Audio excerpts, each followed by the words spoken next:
Praise the lord. మన జీవితాల్లో మనము ఉపయోగించుకున్న చాలా వస్తువులు అవి పాడైపోవడం మనం చూస్తాము. అది పాడైపోయినప్పుడు, పనికి రాకుండా పోయినప్పుడు మనము దాన్ని తీసుకెళ్ళి పడేస్తాము.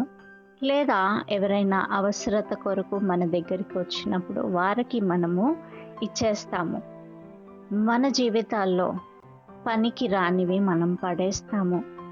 దానికి ఎలాంటి విలువ కూడా లేదు. దాన్ని మనం అమ్మి వేసినా మనకి 1 రూపీ కూడా రాదని మనం ఆలోచిస్తాము.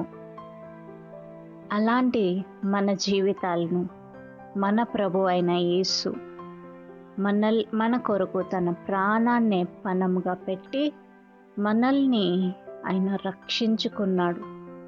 నిజంగా మన జీవితాల్లో ఒకప్పుడు మనం ఏది చేసినా కూడా విలువ లేని జీవితాలు మనవి. మరి ప్రతి మానవుడు పాపము చేసి ఉన్నాడు. ప్రతి మానవుడు పాపములోనే జన్మించాడు.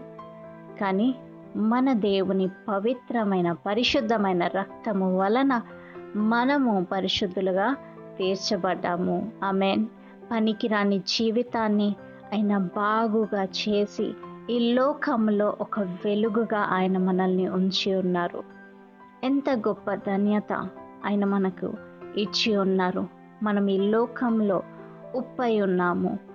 ఉప్పు అంటే ఈ లోకానికి మంచి టేస్ట్ ని ఇచ్చే జీవితాన్ని మనం జీవిస్తూ ఒక మాదిరికరమైన జీవితం దేవుడు మనకి అనుగ్రహించారు. దేవుని నామానికి మహిమ కలుగును గాక.